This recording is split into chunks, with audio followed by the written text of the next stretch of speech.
Good evening once again, Twitchers and YouTubers, and welcome to episode number 2 of the Bluegoose Interview series. And for tonight, my guest is someone who has seen and almost done it all in terms of iRacing. He's been a racer, obviously. He's been a champion. He's been a league promoter. He's also been a race promoter. And he's also done his own broadcasting and streaming as well. And that would be what people would call captain, that being Chris Scala. Chris, welcome aboard to the show. Hey, thanks, Brett. Appreciate you letting me come on. Now, let's start things off, Scala. Let's ask about what led to your discovering of being in iRacing and even just sim racing in general, like how you got involved in iRacing. Man, I've been in racing, video games and stuff since I was, about 12 years old or so. Whenever NASCAR racing came out for PlayStation, I played that, and then obviously the game started to come out for computer, and I had heard about iRacing for 2004, 2005 when they were starting to work on it beta wise into the actual sim itself, and then finally it was just one day I was sitting at home and I'd always wanted to do it, and I'm like, let me go check it out. Read about it, and all of a sudden it was like, you know what, let's go do it. And jumped on there, been on there for about 4 years now or something or so, and I've had a blast doing it. Yeah, definitely. So, and probably when we first met, was probably in the days of Norgar. We done a lot of racing there, and then eventually, we've done all kinds of racing, and then things kind of split off, and then you started your own league, that being United Sim Racing Championship, which I think ran for about, I see, maybe a couple seasons, maybe a couple years, probably at least. What led to the creation of that league, USRC? Yeah, it's went for about 2 years, I think. But no, it was something that my dad and I had talked about. Dad came with the idea, and I said, "Dude, if you do it, I'm behind you." And we went to work on it, and he worked more on like the rules and the website and things, and I went to work more on the scheduling and putting everything together. And you know, um, it was fun. It had its ups and downs, and I definitely enjoyed doing it. Do I miss doing it? To a point, but there's a lot I don't miss about it, and I'm glad to have that experience. But it's something of the past. It was fun. I appreciated all the drivers who came and ran in it, but unfortunately, it's not around anymore. Now, like for any like maybe would be people who might start their own leagues or anything like that, what are like some of the biggest challenges in running a league like what you did at USRC? Time, believe it or not. It's pretty simple to put something together and then show up on a Friday night and go run a race. But when it comes to putting a schedule together, making sure you do recruiting races or whatever you have to do to get guys in there, and building a core drivers of good drivers that can go out there and trust each other, and just takes a lot of time. And that was one thing I noticed that it seemed like every day, I was getting out of work and I was calling my dad and like, "What do you think? This, work on some stuff." And before you know it, it's late at night. It's like, holy cow! But time I think is one. Getting a good group of guys is another, and I think being organized. If you can put something organized together and know what you want and know what your goals are, then you can definitely pull something off here. So while that was going on at USRC, you then also did your own broadcasting and streaming, that being for Racers Only TV. You covered races in USRC, Sim Racing Authority, if I remember correctly, some extreme motorsport stuff as well. How was that experience being like a broadcaster in sim racing, and how were the benefits and challenges of doing that as well? It was fun.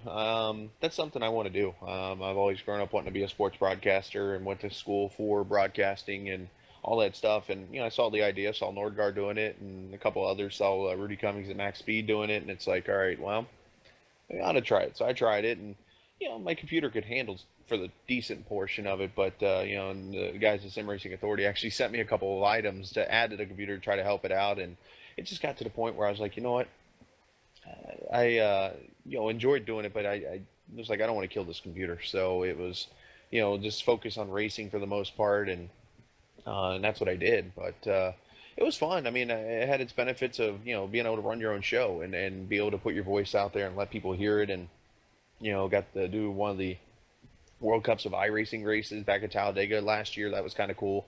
being able to do Sim Racing Authority, which is a pretty fun league to broadcast, and then doing some of my own stuff and things like that. It has its benefits of like I said, running your own show, and but it has its it takes time on that too, because then you got to put the stream together. Then you got to kind of promote yourself, because you want to be able to get guys here to see your stream or whatever. So you want to be able to promote it, and there's just so many different factors that come into play now, and everybody's streaming now anymore. So it's like, how can you differ yourself from somebody else and that kind of thing. But it got to the point where I was like, I just want to race, and then eventually got back in the booth and doing stuff with Global Sim Racing Channel now on the side, and now I don't have to worry about the whole camera work. I just talk.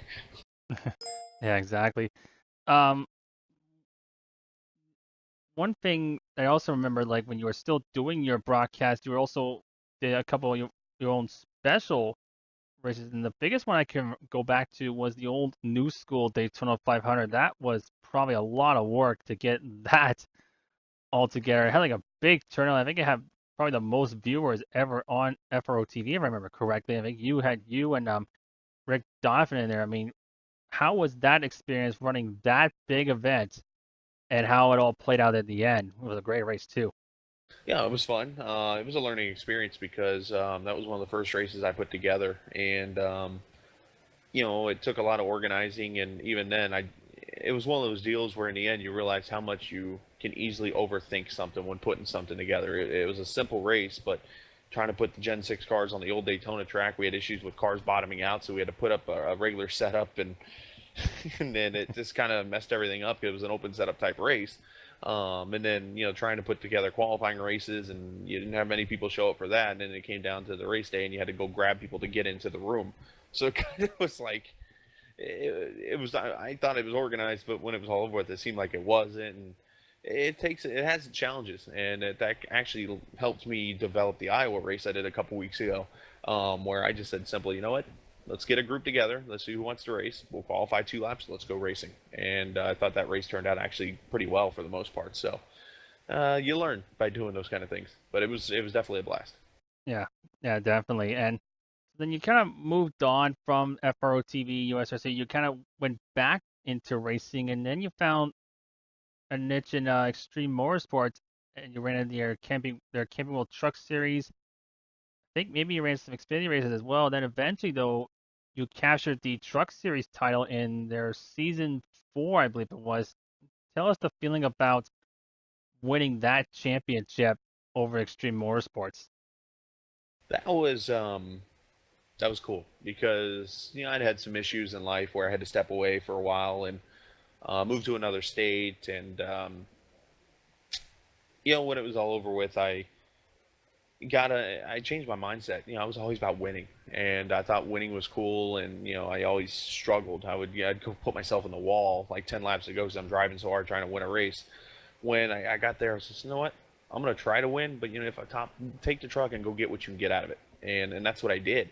And I actually got a 1 win, I think, out of it that year and stuff, and just ran consistent. I think every race I finished in the top 10 but one, and did what I had to do to win the championship, and it was definitely something cool to do. And it's a fun league that Rick runs over there at Extreme, and hopefully one day I'll get back over there and be able to go for two. Yeah, definitely so. And of course, nowadays you been running with the guys over at Gear Jammers and do other races on probably on the side, NIS and things like that. So, in your experiences in iRacing, if there was like one thing you could add to iRacing, not counting the stuff that's coming out like Dirt, which I know everyone and their dog is excited about, including myself.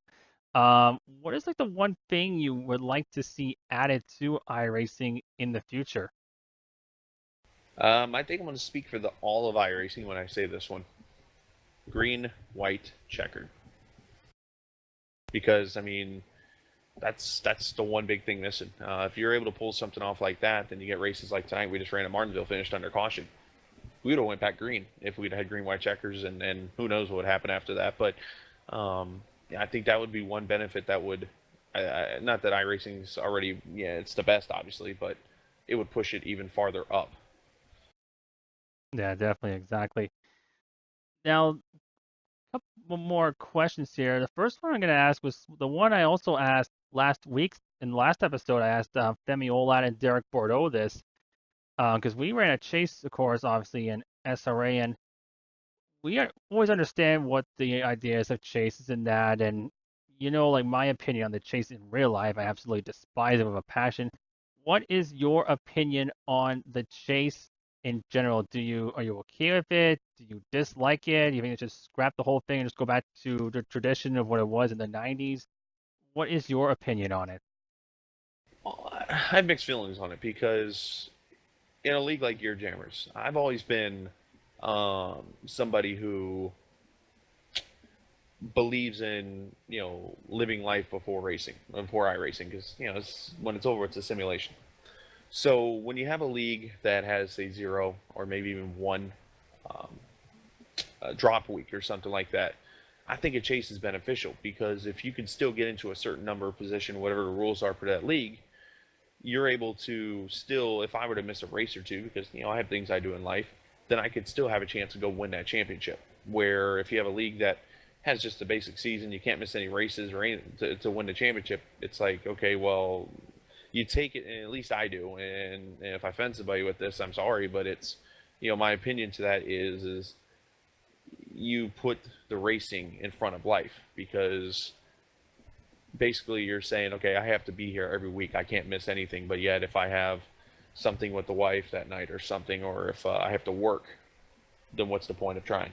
So that's where it's kind of like, there's where the favor of the chase, but then there's also you know, the not so good side of having a chase is, if you got a league that has 2 or 3 drops, then you could still run for points and not have to worry about a chase. So it's one of those things where it has its pros and cons.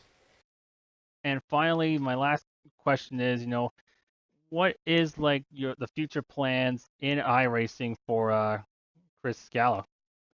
That's a good question because I try to show up each night. But no, I know like on Saturday nights I broadcast on GSRC doing the a league called the Bootleg Outlaw Modified Series tomorrow night. Plug.